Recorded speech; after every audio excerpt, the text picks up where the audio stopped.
नमस्कार साथियों साथियों एमसी सिंगला केस निश्चित ही साथियों पेंशनर की जीत होने वाली है। और यहाँ पर 12 अगस्त को एक इतिहास लिखा जाएगा पेंशनरों के पक्ष में।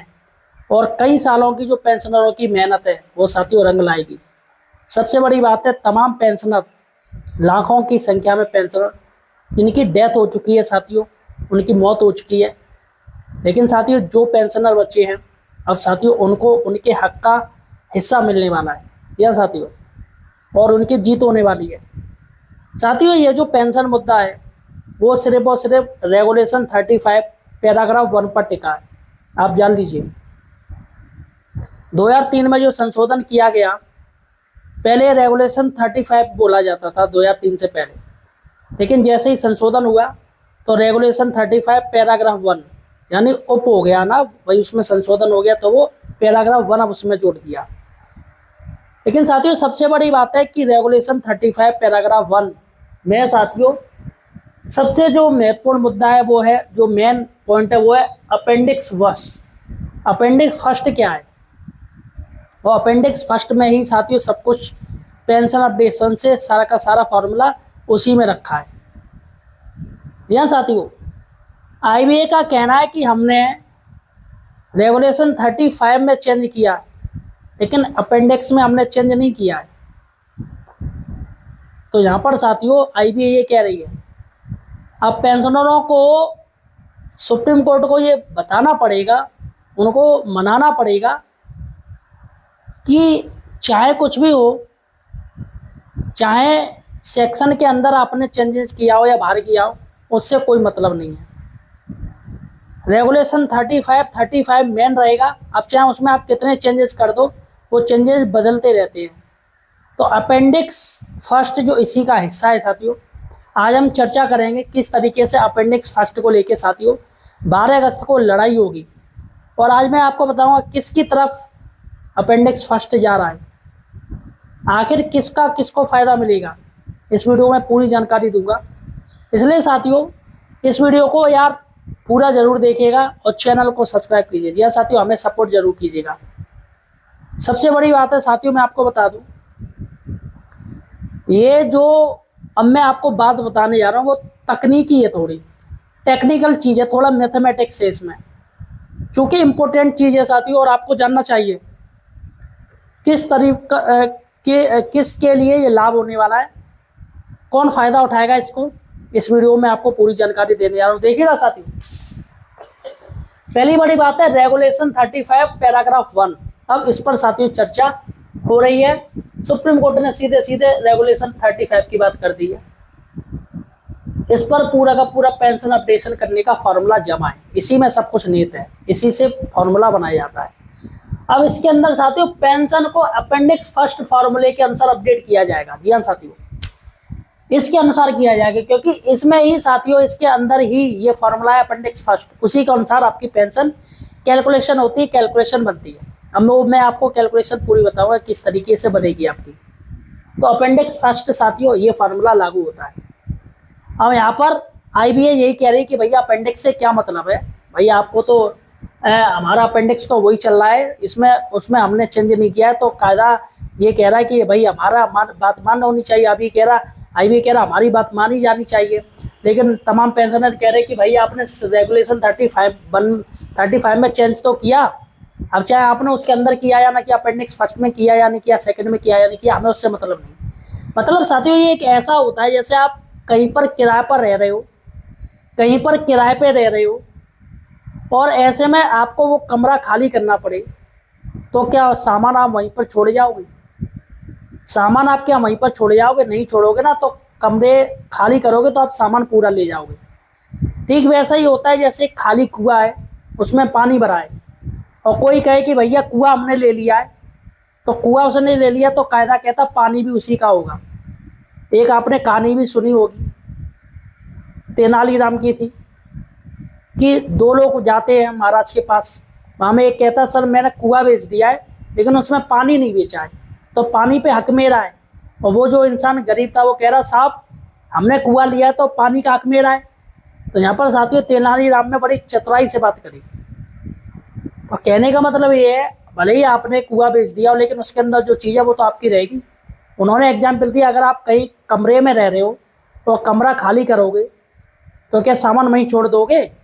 सामान भी तो आप ले जाओगे, वो आपका ही है ना। तो वैसे ही कुआं यानी रेगुलेशन 35 कुआं ये हो गया। और ये अपेंडिक्स फर्स्ट इसकी बात कर रहा है भी, ये पानी हो गया।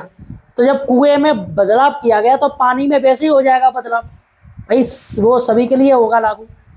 तो ये साथियों आईबीए की ये चाल है, सिर्फ और सिर्फ उलझाना चाहती है। लेकिन साथियों सुप्रीम कोर्ट के माननीय जस्टिस साहब अब अपनी पर आ गए, यहाँ पर पेंशनरों की जीत मिलना तय है। देखिएगा साथियों ये कैसे होगा, देखिएगा। ये इसका एक एग्जाम्पल इन्होंने दिया अपेंडिक्स फर्स्ट में।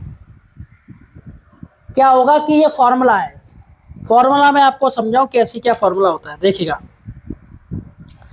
अपेंडिक्स फर्स्ट पेंशन अपडेट करने की निम्नलिखित प्रक्रिया निर्धारित करता है। संशोधित पेंशन फार्मूला के अनुसार पेंशन की पुण्य गणना करता है। देखिएगा मैं आपको बता दूं, औसत वेतन आपका 1000 है तो 1000 का 50% यानी 500 रुपये, 1000 का 50% होगा तो यहाँ पर हो गया 500 रुपये। और दूसरा है 500 का 45%। ठीक है साथियों, इसके साथ ही उन्होंने कहा कि 1500 से अधिक शेष औसत वेतन का 40% यानी 1500 से ऊपर जा रहा है, 1000 प्लस 500 1500 से ऊपर जा रहा है तो यहाँ पर 40% जा रहा है। अब साथियों मैं आपको एक एग्जाम्पल बताऊंगा किस तरीके से ये कार्य करता है, ये आपको जानना जरूरी है। देखिएगा किसी का औसत वेतन में अगर बात करूं, किसी का जो औसत वेतन है वो कितना 4000 रुपये मान के चलिएगा। कोई कर्मचारी है जिसका औसत वेतन 4000 रुपये है और उसकी सेवा 30 वर्ष हो गई है। ठीक है, और डीआर 100% हम मान के चल रहे हैं, एक अंदाजा हम कर ले रहे हैं कि डीआर उसको 100% मिल रहा है, हम ये मान के चल रहे हैं। ठीक है साथियों, 4000 ये 30 वर्ष ये, यहाँ पर डीआर 100%। देखिएगा अब ये कैसे होगा इसका कैलकुलेशन। सबसे पहले 1000 का 50% कितना हो गया? 1000 का 50% हो गया 500 रुपये। ठीक है, और उसके बाद 500 का 45% कितना हो गया? 500 का 45% 225 रुपये। ध्यान से देखिएगा। और बाकी का क्या बचा? यहाँ पर 4000 हम औसत वेतन लेके चल रहे तो 1000 ये हो गया, 500 हो गया यानी 1500। बाकी का क्या बचा? 2500 रुपये यानी 4000 है तो 4000 का ये बाकी का 2500 बचा यानी 1000 ये हो गया, 500 ये हो गया, 1500, 1500 प्लस 2500 यानी 4000। तो 2500 का क्या कह रहे हैं? 40%।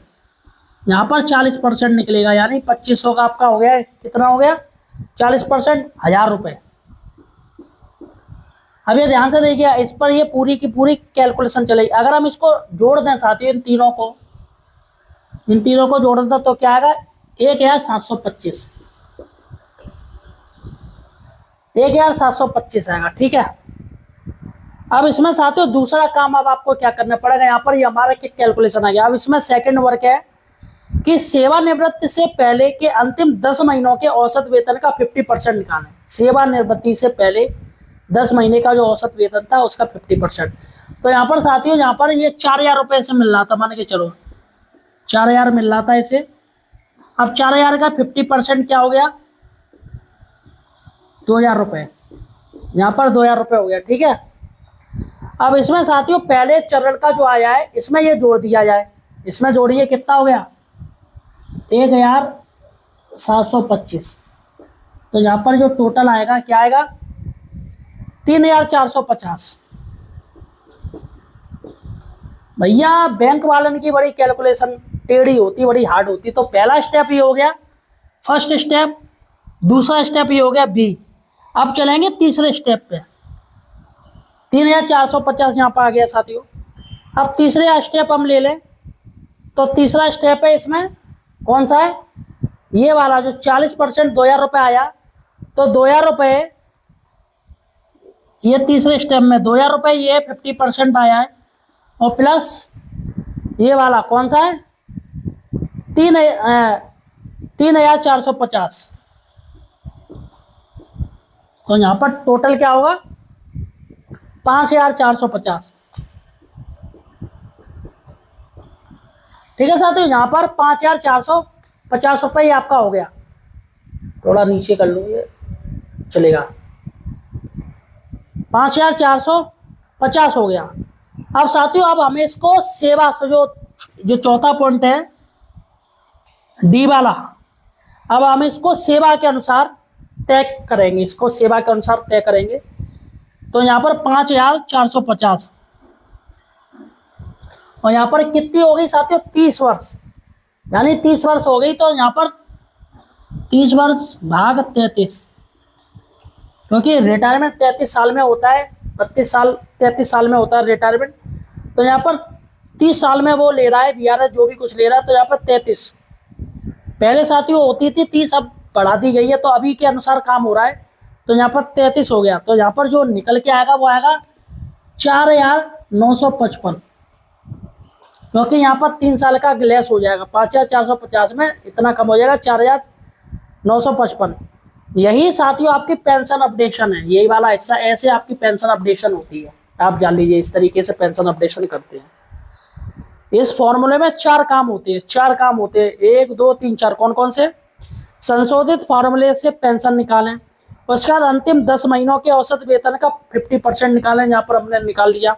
उसके बाद पहले चरण वाली राशि डीआर जोड़ें, यहाँ पर ये हमने जोड़ दी डीआर जो आई थी, ठीक है। उसके बाद दूसरे और तीसरे चरण की राशि जोड़कर सेवा 33 वर्ष जितनी है उसके अनुपात में अंतिम पेंशन निकालें। तो यहाँ पर साथियों ये आपका पूरा का पूरा प्रोसीजर मैंने आपको बता दिया। अब चलेगा साथियों, अब हम चलते हैं इस पर चलते हैं कि अपेंडिक्स फर्स्ट में याचिकाकर्ता बैंकों का क्या तर्क है।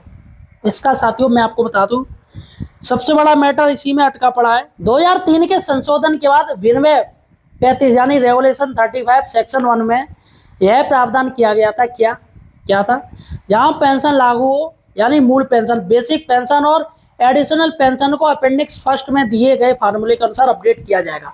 ये साथियों उसमें लिखा है। देखिए, अपेंडिक्स फर्स्ट में कोई समांतर संशोधन नहीं किया गया, उसमें आज भी शुरुआत में लिखा है यह फार्मूला केवल उन कर्मचारियों की पेंशन अपडेशन के लिए जो 1 जनवरी 1986 से 31 अक्टूबर 1987 के बीच सेवानिवृत्त हुए थे। तो यहाँ पर ये लिखा है उसमें। तो इसी पर साथियों आईबी अपनी बात रख रही है, यहीं से विवाद उत्पन्न होता है। यह साथियों याचिकाकर्ताओं का तर्क है, जो पिटिशनरों का क्या तर्क है। 2003 के संशोधन में विनिमय 35 सेक्शन 1 से समय सीमा यानी डेट रेस्ट्रिक्शन हटा दी गई थी। ये जो डेट जो आईबीए कह रही कि इतने टाइम का डेट इसमें दी गई है, यानी कि 1 जनवरी 1986 से 31 अक्टूबर 1987 के बीच सेवानिवृत्त हुए हैं उनको लाभ मिलेगा। लेकिन यहाँ पर उनका कहना है कि जो सेक्शन 23 में है, ये रेगुलेशन 23 में जब संशोधन हुआ था तो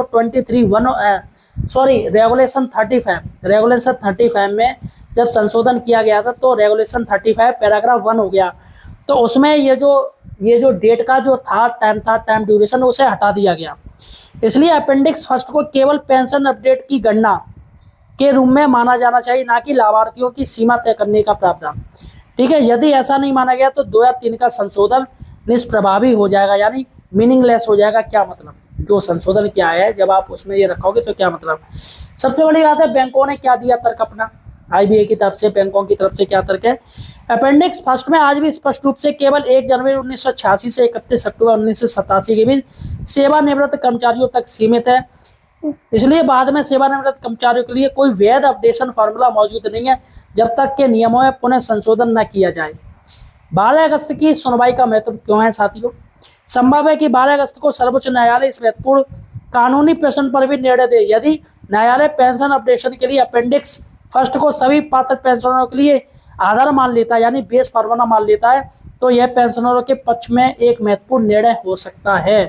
फिलहाल अंतिम निर्णय सर्वोच्च न्यायालय के आदेश पर निर्भर करेगा। तो वेट एंड वॉच की स्थिति साथियों अभी है। तो यहाँ पर अगर ये अपेंडिक्स फर्स्ट सुप्रीम कोर्ट कह देता नहीं, ये सिर्फ उनके लिए नहीं बल्कि सभी के लिए इसे लागू किया जाए, तो निश्चित ही साथियों यहाँ पर पेंशनरों की जीत हो जाएगी।